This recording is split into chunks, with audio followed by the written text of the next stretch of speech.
And we are back, the Dr. Joe Show with Alyssa McNamara Reed talking about money. Money is so very important to so many people, isn't it, Dr. Joe? It sure is. I mean, in some ways, if you think about the I am and the four domains, money touches on every single one of them. How many times have you felt a little bit anxious that you were unable to pay something, or a little bit excited that you had maybe a little bit more money that you could do something special with? Well, So, we see a lot of relationships breaking down based on money, right? And there's a lot of struggle that's happening right now, and it is based on money. But money money is a necessity, right? I mean, we have to have it to do certain things, but how much do we need to have? And it's always an interesting conversation, especially with all the billionaires out there right now being challenged on do they have too much money? But I mm, wanted to talk to Alyssa because we do a lot of work closely with her and her firm because they care so much about people, right? And they really get in there and plan for the future. And I want to know why some people resist or hesitate to get financial advice. Do they think that there's a barrier to entry, like there's a minimum threshold of how much money you need, or do they think it's expensive? Because they didn't teach me in college how to manage my money. Like this requires professional advice. What is it, Alyssa, that holds people back from calling you and saying, I need your help?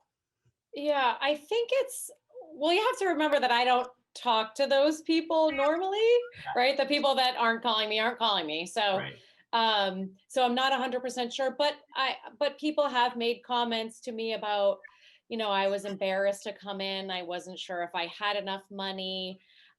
People have this perception that, if you're working with a financial advisor, you have to be wealthy. Of course, there's different definitions of wealth, right? Of course, but yeah, people sometimes are embarrassed. They feel like they don't have enough. Maybe they feel like they're going to be judged that they didn't save enough. Maybe they haven't been maxing their 401ks or, stuff like that. They're worried that they're going to be judged. Of course, you and I know that this is ridiculous, and we're here to, to help, and whatever happened to the past is in the past, and we make a plan to move forward. But other I think other times people maybe are embarrassed that they don't know enough about money. There could be someone that has a million or a couple $1,000,000 and literally they don't know, they'll make a comment to me like, I don't know anything about investing. I don't know anything about money. I've never done a budget, but there are people that can still be successful in that aspect of their life. But maybe be embarrassed that they don't really know what they're doing. Having said that, that's why I have a profession. So, I'm always like, well, you should really never be embarrassed about something like that with me. I wouldn't have a career if there weren't people that were seeking out, advice in that regard. So that's what I can think of off the top of my head. And of course there are people that maybe they just unfortunately haven't saved enough, and they don't have assets that they need help with. So that's very unfortunate. Those aren't the people that I work with, of course, but so I work with like a certain subset of the population. But I would say it probably comes back to they're embarrassed or they don't know. I also will say sometimes people don't know when they need advice, right? So there are sometimes when I meet people that are 62 and they want to retire in a few years, for example, and I'm kind of wishing I met them sooner. I'm sorry, am I talking too much, Dr. Joe? no, no, I'm Oh, 62 and I want okay. to retire in a few years. Yeah, so I think like I was and actually it going to ask you, Dr. yeah. Joe, how's yours? I mean, it's um Terrible, but we'll so get there. So go on. So Yeah, so I think that they're like, for example, there might be someone who, has worked for the same employer for 30 years, right? And all their money is in their 401k, and maybe there's an investment person at the company that's helping them. So they don't really need help in that regard, and they have a savings vehicle that they're saving for. But and so they kind of like don't really need advice, But if I meet someone like that again when they're like 62 and hoping to retire soon, there are some times when I'm just like, oh, I wish I had even just talked to you for an hour 10 years ago, 15 years ago, just to give you a little snippet of, maybe do this and do that. Um, so I think that there are people that just maybe don't know that it's perfectly fine and in fact ideal from both sides of the table to just have a consultation, and whether or not you're really ready or have money to be managed at that time, whether or not you're, there, let's maybe just, have a conversation and see where you are. Does that make sense? It I think does. sometimes people just don't know when it's the right time. I would say the biggest trigger for people is a change of job where there's a chunk of money that they don't know what to do with. And the other large trigger is an inheritance. Again, coming into money and their excitement and maybe nerves. Like, I don't want to screw this up. I don't want to do the wrong thing. And I guess the third trigger would probably be, I would like to retire someday. How do I do it? Um, so that's, yeah. Or how do I put my kids through college? It Or, seems like or there's yeah, there's three phases to the wealth accumulation, if you will. It's the how am I going to pay for my college?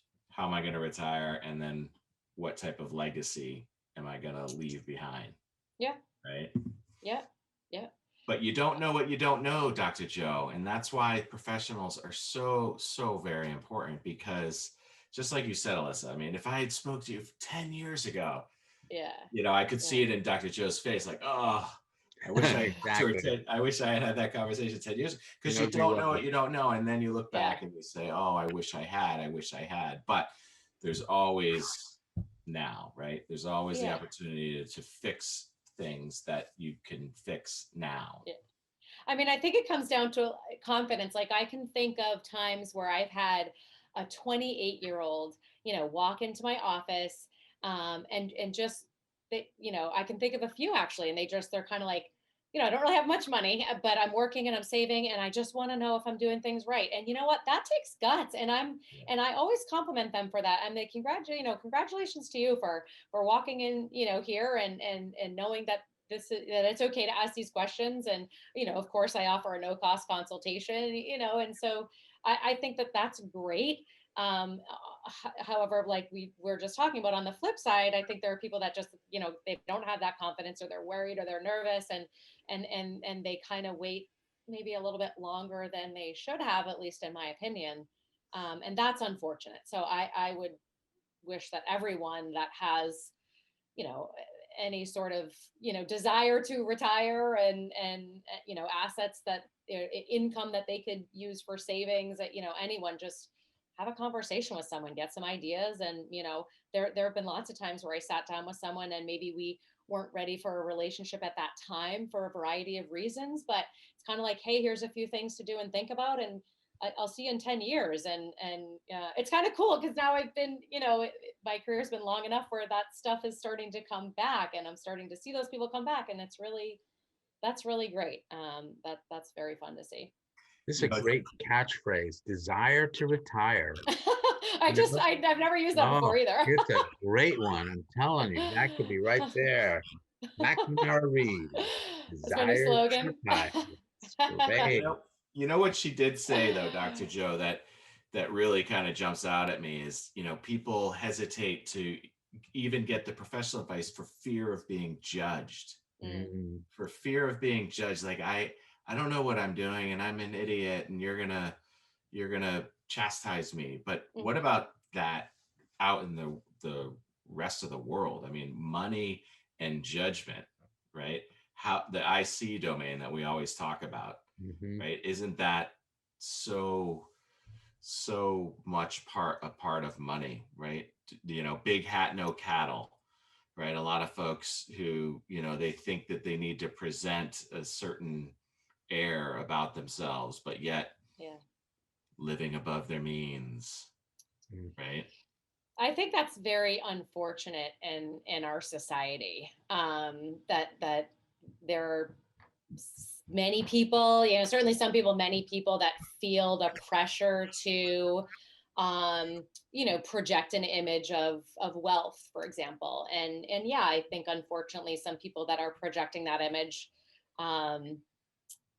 maybe aren't doing the things that they really should be doing in terms of saving the right amounts to pull off the right retirement, or maybe they have a huge mortgage that they questionably can afford, and things like that. I think that pressure is very I'm sad for people that exists and that people feel that pressure. I mean, I've met people that I never really see where people live and what their life looks like, where our meetings are in the office or via Zoom. But there are people that I think are projecting that. You just never know what's behind the scenes, right? There are people that are projecting that image that aren't doing the right things in the background in terms of savings. Having said that, I've met a lot of people with a lot of money that live very modest lifestyles, and they're not succumbing to that pressure, right? And I think that's wonderful. And again, I think maybe that comes back to, I don't know, yeah, I'm not the doctor, right? Maybe that comes back to confidence and how worried you are about how people perceive you. But yeah, I think about that a lot, actually, in terms of because of what I do and what I help clients with, and what I know about their financial lives. And I feel sad about that very often. So I'll never buy myself a new car. I just refuse to do it. I'm going to drive my car for 20 years. Because I don't know, I'm the type of person that I get a little bit embarrassed when I if I had a brand new, Audi SUV, for example, right now, which is a beautiful car, I would be embarrassed to drive it, I think. So I think it can go both ways. Many people, and I'm not here for a personal session on me, but it might think it's too late. We've already started. I can see Dr. Joe Listen analyzing me right now, but I do think that can go both ways from a financial perspective. In terms of long-term financial success, probably the way about me probably is might lead to a brighter financial future anyway. But again, what I'm saying is the pressure can go both ways. What is that, Dr. Joe? Is that humility? Is that the fact that she doesn't want to be flashy, right? She's taking the opposite side of the big hat, no cattle. What is that? The millionaire next door that talks about big hat, no cattle. But on the other side of that is, because I know exactly what emotion you're talking about, Alyssa. I feel the same thing sometimes. It's not shame, but is it you don't want people to look at you as somebody who's wealthy, right? Because you want to be part of the community, then not outside of the community, right? Maybe that's it. Yeah. I don't know what it, I mean, so I probably actually do know what it is, but you want to share that?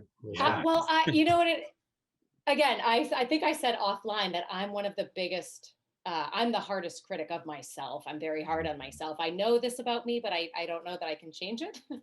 I think it comes down to I work very hard in my career and in my life as a parent. I'm like one of the hardest working people you'll ever meet, but I've had success in my career, and I think I feel like sometimes I don't deserve it.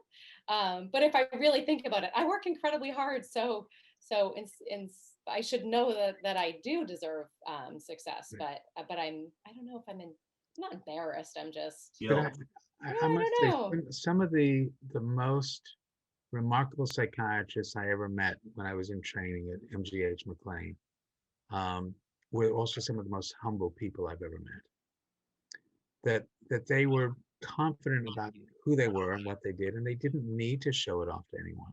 Yeah. They just went about their business, doing what they were doing. And I have the same sort of mantra. I mean, there's an imposter syndrome that happens, I think, to many, many people who are really, really good at what they do. And they go, wow, but anyone could do this. I mean, couldn't anyone just do this? And yet when you think about it, no, because you're working really hard. One of my other phrases, I've worked hard to be this lucky, because it's not luck. It's really hard work. I wonder though, For you, Alyssa and Mark, whether is there something about the image that you want to project in your field, working with finances, working with money, working with real estate? Is there a risk that if you're too flashy, Yeah. you trigger something in your customer? Yeah, What do for you sure. think? I, I think that in my profession, and Mark's probably as well, you have to strike that balance. If I was driving a very expensive car, I wouldn't want someone to think, well, what is she charging for fees? I mean, she must be she's gouging her clients, right? Right, But if I right. was but if I literally was driving a 25-year-old car that was like the bumpers falling off, then my clients are thinking, well, she Or- couldn't be any good at her job because she Right, can't afford. right. That's the balance. Right. So that I think that there's balance to be struck there. And I live in the town that I work in, and many of my clients are local to the South Shore, so I see them around town, and oh, absolutely, I think that that's part of it. Yeah. Yeah. And also I have 3 kids that would like to go to college one day, likely. So Right. and I know how expensive that is because I do those calculations for people all the time, and that's part of it too. Yeah. Stretch the kindness, rush with madness. Is it sadness or just a show that